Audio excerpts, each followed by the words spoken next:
Hey, and welcome back to the podcast. In today's episode, I am the one stepping behind the mic, and I'm really happy to be sharing with you guys how my current pregnancy is going. So for those who don't know, I'm currently pregnant with our second child.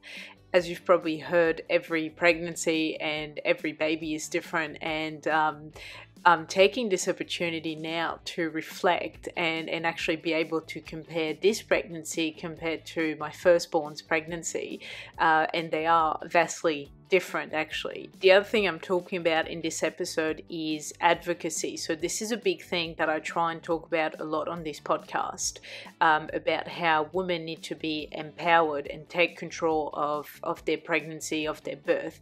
And for me, I'm letting you in on the fact that my first pregnancy was very cruisy and I got very lucky with my birthing options.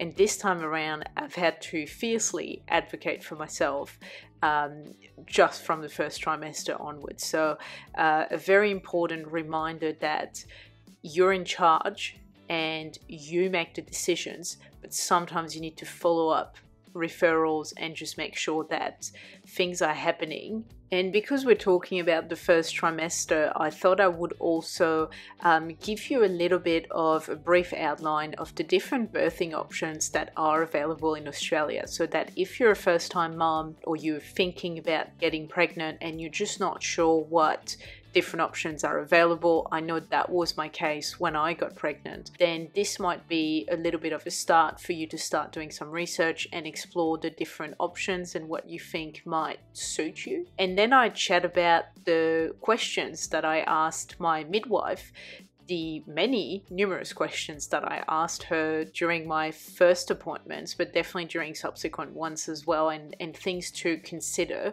when you are picking a place to birth at. You are listening to Cuppa with a Doula. I'm your host, Alicia, exercise physiologist and doula, and every week I chat with a mom or mom-to-be about all things pregnancy, birth, and parenting. The stories you will hear on this podcast are real and sometimes raw, but they are all told without any taboo. So grab yourself a cuppa, put your earphones in, relax, and enjoy this episode.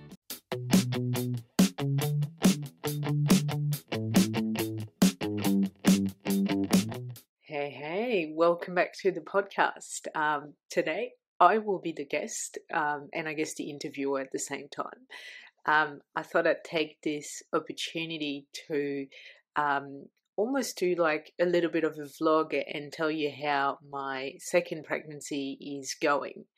So for those who don't know or who don't follow me on socials, so Instagram or Facebook, you may not know, but I'm actually pregnant with our second baby, which is due in September 2023. So it's a very exciting time for our family. So I thought I'd take this time to I guess compare pregnancies and then talk a bit about symptoms, how I'm feeling, all of that, but then mainly talk about different birthing options that you may have when you're in your first trimester, things that you may not know if this is your first one, and also advocacy, which is a big thing that I try and talk about on the podcast actually. So let's dive right into it. So for a bit of a backstory, I do need to do my own birth story. I do need to record it. I will try and do that before the second baby is born actually. So this is actually my third pregnancy. So my very first pregnancy, it took us 9 months to conceive and it ended up in a miscarriage at 6 weeks, which that becomes quite important in terms of mentally what it feels like to have a pregnancy after a miscarriage. And I think this is something that's sometimes overlooked by maybe medical professionals. But so in my own experience, when I got pregnant with my very first one, it took us 9 months to conceive. So it was long awaited. We had planned this pregnancy. And so obviously when you're pregnant, even though I lost a pregnancy at 6 weeks, even though it was quite early and I hadn't even had time to have a dating scan done, there's still a lot of projection. So I viewed myself already with this baby in my arms, and I imagined what my pregnancy was going to look like. And so obviously when I lost a pregnancy, it was absolutely devastating, to the point that obviously the subsequent pregnancy was, there was a lot of anxiety about this experience happening again. So it's something that I want to talk about, to say to people it's normal if you've had a miscarriage, even if it's early on, to then feel like you've just got a lot of anxiety and you feel really stressed in your subsequent pregnancies, even when there is no signs. Like, for example, you've got no bleeding, you've got no cramps.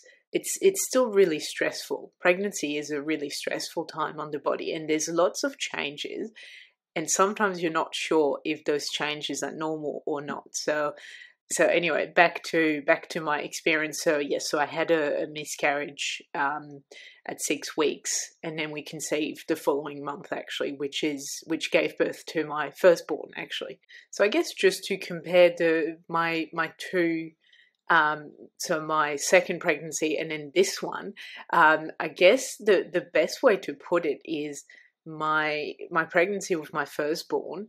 It was very easy and very straightforward in terms of symptoms, basically. So in the first trimester, I didn't have morning sickness. I had nausea, but very, very mild, and it was almost like it came at a certain time. So it was mid-afternoon that I'd get it, so I could, I guess, kind of prepare for it. And if I took some ginger, whether it was the actual ginger little candies or whether it was a tea, it would pretty much go. So it wasn't too bad. And then I gained weight in the first trimester because I had a lot of bloating and that. So I guess that kind of helped to make it real too, because, as I said, mentally with this second pregnancy, I felt, even in the first trimester, I think even after I passed the 6 weeks mark, which was a big milestone for me, there was still a lot of anxiety. Like, and because you can't feel baby, you don't have scans that often in the first trimester, unless you do, unless you've got probably some risk factors and things to monitor. But for me, I had a dating scan, and then I had a 13-week scan. So in between that, there's more than a month, and obviously anything could happen. Miscarriages are a thing too. I was really anxious about going into my 13-week scan to find out that the heartbeat had stopped, which wasn't the case.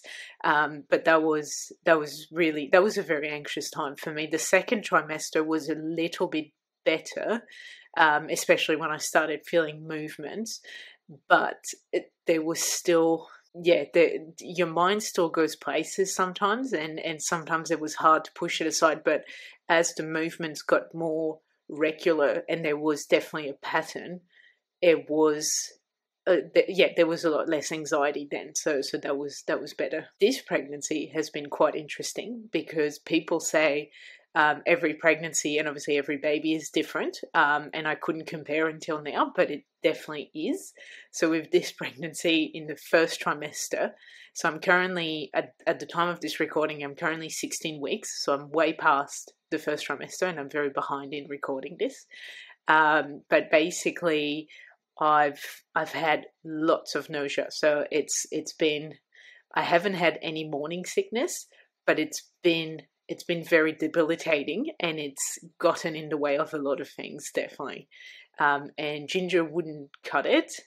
It kind of didn't matter how much ginger I ate or drank. It was very hard, which meant that I lost weight in the first trimester, mainly because I couldn't eat as much, and there were things I couldn't eat at all. Which I'm still trying to regain that weight, actually. And I didn't feel as tired. So obviously this time around, I've got a 16-month-old to look after. So I can't just go and take a nap, obviously, which is, I think, the common theme when you have 1, 2, or 3 children and you're pregnant. It's you kind of can't rest when you feel that you need to. So it's definitely become quite interesting this time around. So there's been times where, especially in the first trimester, where I would play with my little one laying on the floor. And then that was the best place for me to be, and it was at least giving me a little bit of a physical rest, let's say. It wasn't a mental one, but yeah, but that was the best I could do with her. So there you go. The other thing this time around is, so I'm still breastfeeding. So she's 16 months old. She's breastfed probably 3 times a day, 3 to 4 times a day, and so that's quite, I think, interesting, because I don't actually really know how our breastfeeding journey is going to go. I don't have any plans on weaning her before the baby arrives. I'm kind of wanting to see how it goes and whether she will wean herself off, or whether my supply is going to completely dry up. I think that might happen in the second trimester, maybe further along. I'm not actually sure. So I'm kind of wanting to see how it all goes. I actually have no idea how that's going to go, so it will be quite interesting. I will update you guys on this. And I've had more cramps, which I think might be linked to breastfeeding, may or may not be, I'm not sure, but nothing showing that it's a problem or anything. And I think cramps are quite normal, especially as the uterus is expanding. So yeah, so nothing to report there.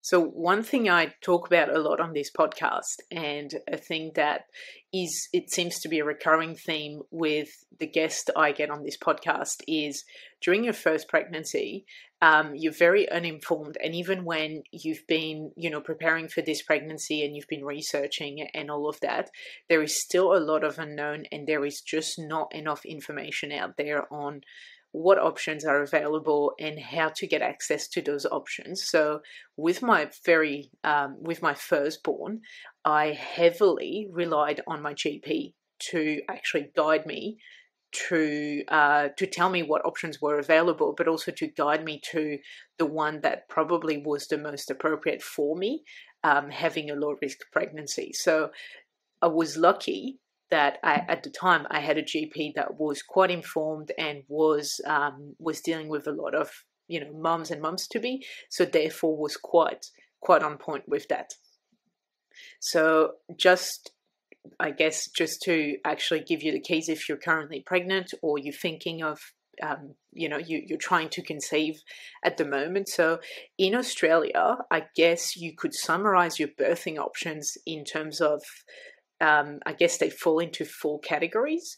So you've got, so if we're talking public hospital birthing, you've got the option of doing shared care. So you basically pick a hospital to birth at, and you have to, I guess, be approved to birth there. So that might depend on, maybe some hospitals have catchment areas, maybe some hospitals are, I guess, fully booked for your due date. So you might, depending on what hospitals and how many you've got around, you might need to find which one is, I guess, the most appropriate for you, or also depending on the level of care they've got. Not every hospital has, for example, a NICU, or is able to handle a premature birth, whether that's heavily prematured or that's born just before 37 weeks.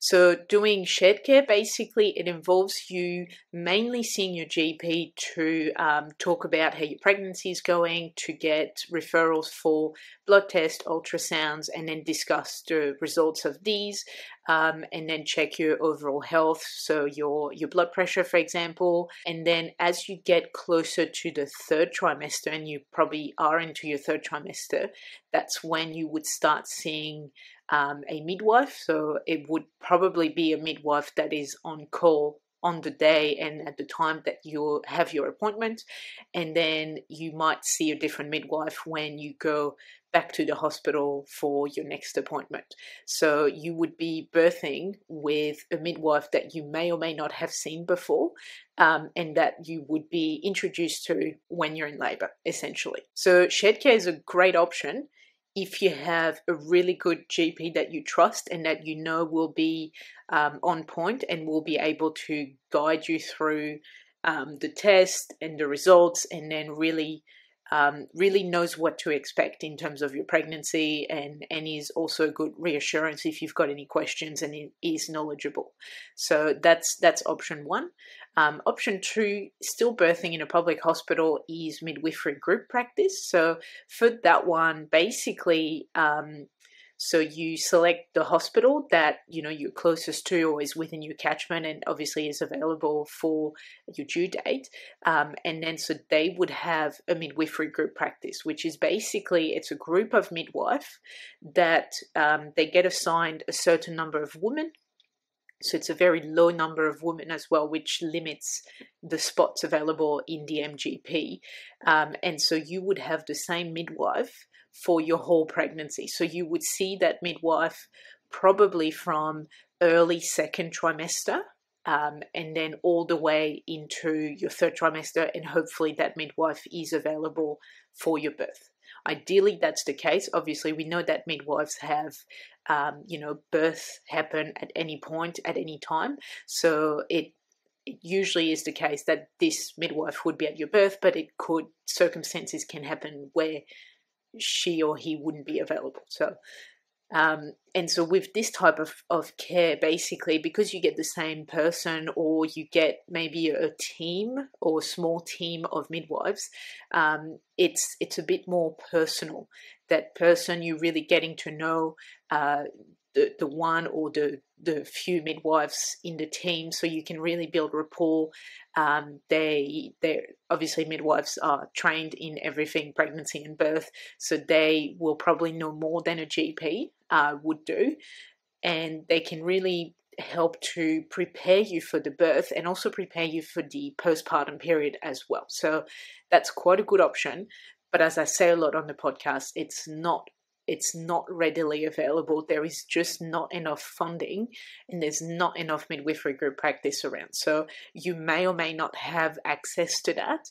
And the other thing with midwifery group practice, depending on whether you live in a big city or not, and whether maybe that's the only midwifery group practice around a certain area, is they fill up really quickly. So for some of them, you actually have to book, and you have to be referred very early on, like when you're 6 or 7 weeks pregnant. So you basically have just learned that you're pregnant, and straight away you have to actually be try and get a spot into the midwifery group practice. So that can be quite tricky. And again, they can't take everyone, so they have a very limited number of spots. So it can be quite difficult to get into one. The other option you can have, that's more if you're birthing in a private hospital, is to have a private OB following your pregnancy. So sometimes that OB might also have a team of midwife or a midwife working with them. So basically what you do is that OB would be your main point of call for. They would do your, sometimes they can do your ultrasound, but not all the time, but they would be the ones seeing you for your appointments, discussing the results, and then helping you to prepare for your pregnancy and your birth. Obviously that comes at a cost. So if you don't have private health insurance, that comes at a very hefty cost. If you do have private health insurance, sometimes there is still a gap. So if you're thinking of going down that route, basically maybe plan it ahead.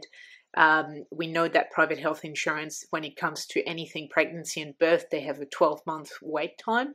So you might need to start thinking about it now to then plan your pregnancy accordingly, in as much as sometimes pregnancies cannot be planned and they just happen. So, and then the last option, which is also quite pricey, is a private midwife. So that would be a midwife that you hire, and it can be either for home birth, or sometimes they can birth in. They can be there for your birth as a midwife at certain hospitals. They might have admitting rights to some hospitals, so you might need to check with the midwife if that's what you want to do. The main benefits to a private midwife is that basically they're a midwife, so they know they know about pregnancy, birth, and postpartum. They can really help you to prepare. And with a private midwife, they would be there for you from the time you hire them, really, which can be first trimester, because we know that some private midwives, again, depending on where you live, they might get booked out really quickly. So you might need to decide on one very early on in your pregnancy, actually. From that time on, they will be your main point of call. So they will be the one to refer you to ultrasounds or blood tests. They will be following you during the pregnancy, checking your signs, checking your blood pressure, taking your fundal measurements, and all of that. So basically, the other advantage to a private midwife is usually they would see you in your home. So if you've got other children who may or may not be able to come to hospital appointments, then having a private midwife means, the midwife comes to you in your home with your family around, if that's what you want, and therefore you can involve your kids if this is something that you want to do, and you can actually I guess it's easier to plan the appointments, therefore, because you don't have to go to a hospital. The midwife just comes to you. It does come at a cost. You do get some money back through Medicare.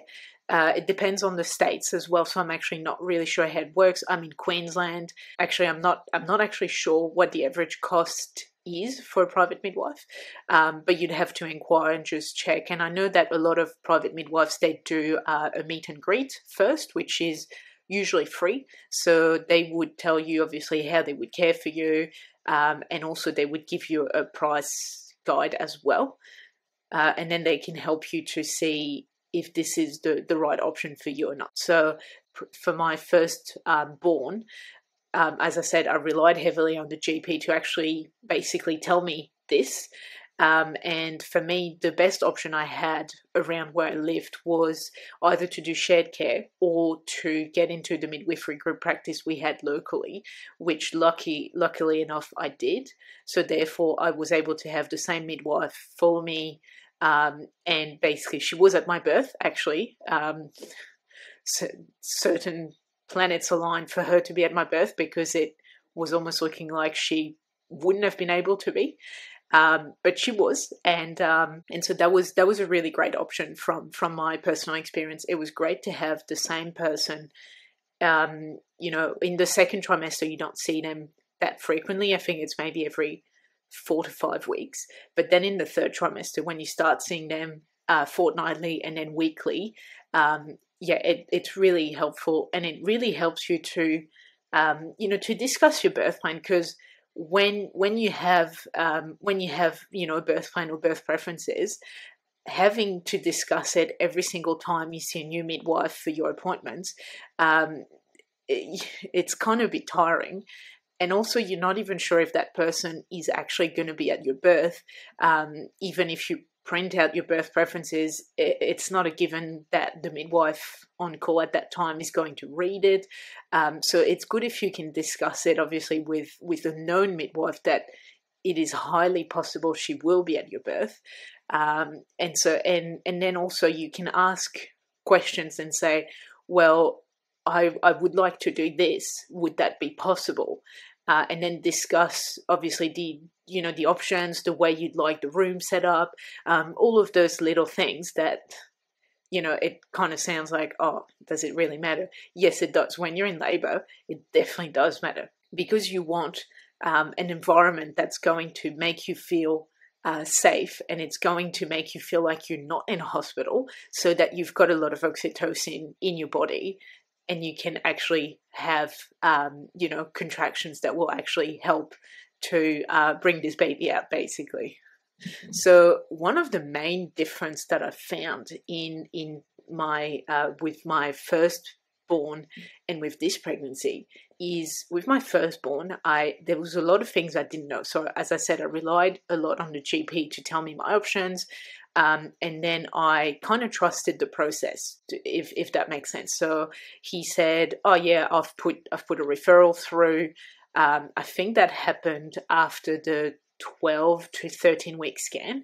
So in terms of, obviously, I'm not in a big city, so that's why it was quite later in the pregnancy, because he said, well, the hospital kind of wants to see, I had a dating scan, but they kind of wanted to see, obviously that basically how the baby was growing. And so during your 12 to 13 week scan, they can obviously see more, they can measure more, they can estimate more. So therefore the referral happened at that point, so at about 12 to 13 weeks. And then from there on, basically the hospital called me to say that I was in the program. And then from there on, I just had an assigned midwife who would be the one telling me basically how frequently she would see me based on how far along I was. And then she would basically call me, and then she would basically call me to schedule appointments at my house. So that was really convenient. That was really easy. And it was just good to not be in a hospital environment, to have appointments. If my midwife was running late, then at least I was home. I could just do things, rest, whatever.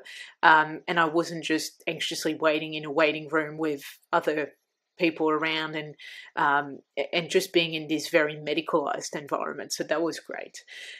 This time around, so I've had to change GPs since, and my current GP is not very well aware of pregnancy. And so this time around, I've had to do a lot of advocacy and actually advocate for myself and tell her what I want and how I want it. And that's something that for you to do that, you obviously need to know you need to know things. And that's really hard, honestly. So this time around, basically, I've had to ask for my scans because this doctor didn't really have any idea of the scans that you'd get done at what point. So that was interesting. And then honestly, and that's where I'm talking about, you have to advocate for yourself.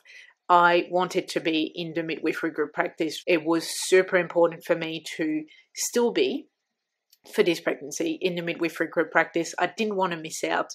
Again, I didn't know how busy they were or not, so I wanted to be referred early. And my doctor was telling me that she wouldn't refer me until I had my 12 to 13 week scan. And I said, no, I want to be referred before, because, I can get that done later, but I want a referral sent to the hospital beforehand so they know that I'm basically, I want to birth there. And I guess that's where sometimes the medical system is, I guess, failing women, because if you don't know that you want to be referred early, or if you don't know that the midwifery group practice is a thing, or if you don't ask enough, then you'd potentially miss out. So for me, I had to really say to her, no, I need to be referred early on. And even then, when she referred me, a few days later, I called up the hospital to make sure that the referral had been sent, and it hadn't. So therefore, I called back the doctor to say, well, you told me that the referral would be sent, and I've called the hospital. They haven't got my referral. It's been more than a few days. Can you send a referral? So this is where, when you want something in your pregnancy, ask for it. And if you're not being heard, then you need to change healthcare providers. And I know it's easy to say, it's harder to be done. And I've had to do it this time around. The first time, I kind of, I guess, cruised around, and I got lucky that I got into the midwifery group practice. And then from there on, I had an amazing midwife. But if that hadn't happened, then I would have missed out. I probably would have done shared care, which may or may not have been great. Whereas, this time around, I know what I want, and I know that I need to get into it early. I don't know if last time I got lucky or not, but I don't want to find out that I wasn't lucky this time around. So therefore, I asked for it and I followed up. And I think that's a very important point, because I felt like I was being really annoying to the hospital, because I kept calling them and saying, have you got the referral? Have you got it? Am I in the program? And all of that. And even when the referral was sent, it was incomplete. It didn't even include my dating scan, which had been done weeks ago, and they had the results on hand because I discussed it with the GP. So if you're listening to this, in your pregnancy, advocate for yourself, ask for what you want, follow up. as well. It's super important. Even if you feel like you're annoying the midwife, the doctor, the hospital, do follow up, because things happen. The doctor gets busy, they forget to send the referral, or they kind of have no idea what they're doing, so they're not actually even sending the right scans or the right forms through. So do follow up, because sometimes that can be the difference between you getting into, for example, the type of care you want or not, or missing out. So super important. I can't say that enough. I try and say that every single time I can on the podcast. You're probably sick of me saying that. But yeah, advocate for yourself. Super important. Even if you feel you're annoying, you know what you want, and that's how it is. So other than that, I think that's pretty much my first trimester summarized. There hasn't been too much more that happened. The main thing was basically having to do a lot of advocacy and having to do a lot of follow-ups.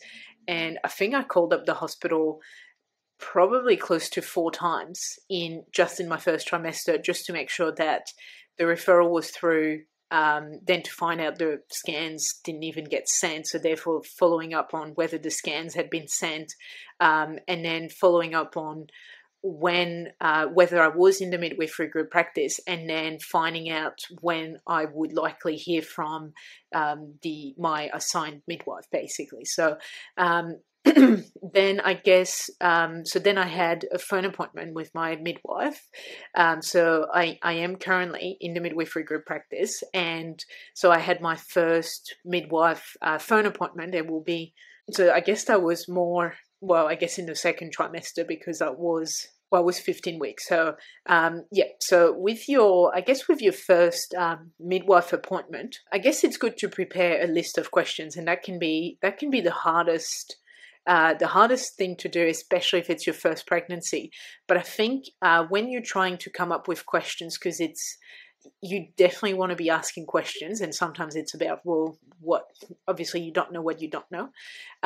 So I guess when you're coming up with a list of questions, if you don't know the hospital, it's always good to ask about the type of birth that they have. So for example, the type of hospital that I'll be birthing at, they really encourage women to have a physiological birth. So they really try and help women to achieve that type of birth. Obviously, there are pain relief options, but if you want to have a physiological birth, they will try and help you to get there. So I think it's good to ask about that. It's also good to ask about the rates of C-sections, just to ensure that it's good to ask about the rates of both inductions and C-sections, because we know that those can go hand in hand. We know that inductions increase the risks of intervention, which can ultimately lead to an emergency C-section.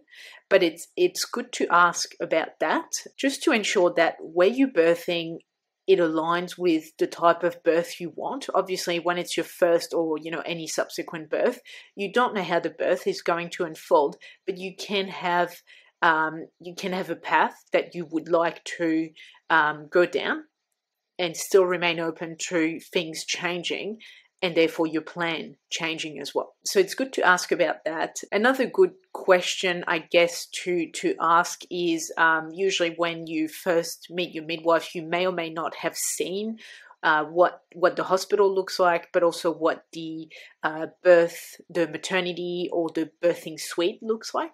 So I guess it's good to ask, what is the process like? When I'm in labor, where would I go first? Where would I check in? Where would I present? In the birth suite, you can ask, what do they have? Basically, do they have a bathtub? Do they have a shower with 2 heads? Do they have, a Swiss ball? Do they have, what is in the room, basically, Also good to ask about partners. So, for example, after you birth, can your partner stay with you the night, or is it a shared room, so therefore your partner can't? Also good to ask, I guess, about what happens if things don't go as planned. So, for example, can the hospital handle a I guess, premature birth, maybe before 37 weeks, what would happen in that case? Also, what would happen if my baby needed some help after birth? So whether that's help to breathe or they have an infection straight after birth, what would happen in that case? Is there a special care unit? Would my baby need to be transferred and therefore would be away from me? How would that all go? And then another good question is, and you may not know yet who you want there present at your birth, but it's good to ask, how many support people can I have at my birth?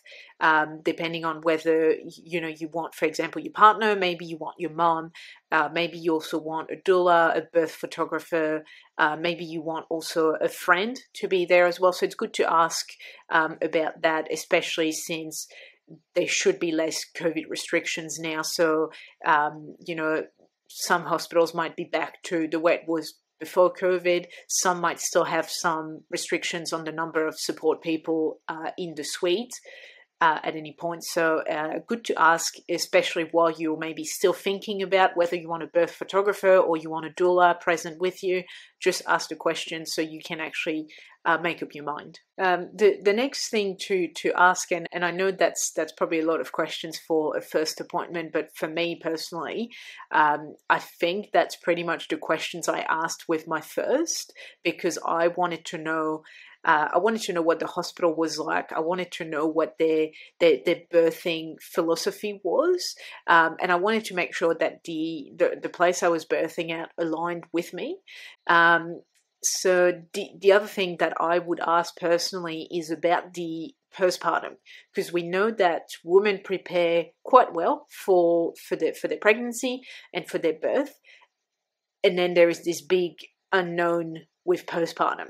And I guess it gets a bit forgotten about in a way, and it's because obviously when you're pregnant, all you think about is the actual birth of your baby. It's easy to then forget that once you've birthed, it's actually a small period, even if you've got a really long labor, but it's a small period in comparison to once you've got your baby, you've just got them for life, basically. So think about the postpartum. What type of care is that hospital going to give you? Again, is it a shared room that you would go into in the postpartum ward? Will a midwife be available to help you with, for example, breastfeeding, or with changing if you've had a C-section, with basically getting to know your baby and getting the hang of parenting, like things like bathing a newborn? Will you be getting help? Also, is there specialized services available, like seeing a physiotherapist if you can, to help with pelvic floor recovery? That would be really good if you could see one while you're in the postpartum ward. Is there a lactation consultant or an IBCLC, an international board certified lactation consultant, available if you have some problems with establishing your supply, or with latching, or with tongue or lip ties? Is there someone specialized that can help you with that? Is there a pediatrician if you have concerns about your baby's health, straight after birth? And also, what type of care have you got once you get discharged from hospital? So it's always good to ask about, who can you ring if you've got any questions? Who can you go and see if you think that you need help, whether that's mentally or physically, for yourself, for your recovery, but also for baby? If you've got any concerns at any point, maybe you think baby's sick, or you think, something's just not quite right, or I just want to check that this is normal. Who can you go and see? It's always good to ask those questions, because it could be maybe the hospital provides follow-ups, or they can actually give you the name of a community center or community child and health nurse that is local to you, that you can go and see. And usually those community child health nurse, they've got drop-ins, so you can usually go on a specific day between times, and they will just take walk-in appointments, and you can just go and get your baby weighed, and you can chat about anything regarding, your health, obviously your partner's health, if they're with you, and then your baby's health as well. And then I guess to finish off this episode, so I just want to talk about mental health. Again, something I try and talk about as much as I can on this podcast. It's, again, something really taboo that we just don't talk about enough, and something that's harder when you're a mom, because we know that moms put their baby's health first, and then they put themselves way after that. So mental health, if at any point you feel like you're struggling, there's something just not quite right, you've got concerns about your health, you're not sure if what you're experiencing, what you're thinking, what you're feeling is normal, seek help. There is a lot of services these days in Australia. You can call Lifeline if you think that you need to talk to someone immediately, and you may or may not be at risk of, for example, harming yourself, or you may have some dark thoughts. Otherwise, you can go and see your GP. They can refer you to a counsellor. They can refer you to a psychologist or a psychiatrist. Otherwise, if you have a midwife, so whether that's through the hospital or you've got a private midwife, then talk to them and get the help you need, because it's important to talk about perinatal mental health. Perinatal, we talk a lot about postnatal depression. You can get a form of depression in the perinatal period, so while you're pregnant, that is a thing. And there is, postnatal depression is not the only thing that happens in the postpartum period. There can be a lot of things around anxiety, around intrusive thoughts, around just not feeling like you're good enough, and all of that. So if you feel like this is not normal or you're not sure, then ask. You're never going to bother anyone. Just do it. It's super important, because if your health is not quite right, then it's harder for you to look after your baby or your kids. And that applies, because we obviously talk a lot about the mom's mental health, but that actually applies to the partner as well. So the partner, even though they're not pregnant and they haven't given birth, they can also experience postnatal depression. They can also experience anxiety and depression, whether it's during the pregnancy or after the baby's here. There is services available for partners, actually. There is Panda. I forgot to mention Panda as well. Panda is specialized in perinatal and postpartum mental health as well.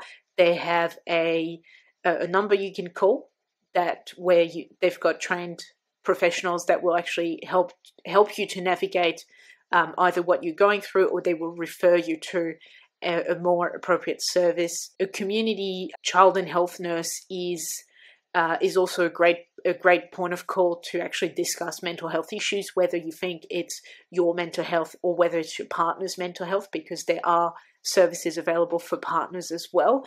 Again, they can also go and see their GP and get a mental health care plan to see a counsellor, a psychologist, or a psychiatrist. Just seek help if you need to, because it's important to speak up. It's important to say, I need to put my mental health first, and I need to look after myself so I can look after my family best. And I think that will conclude my episode. So thank you so much for listening. I will try and do that for the second and the third trimester to, I guess, kind of give you an insight about how everything is all going and what's happening in terms of midwifery group practice and all of that.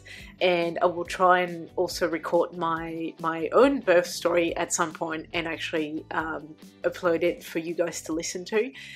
Quite an interesting one, I think.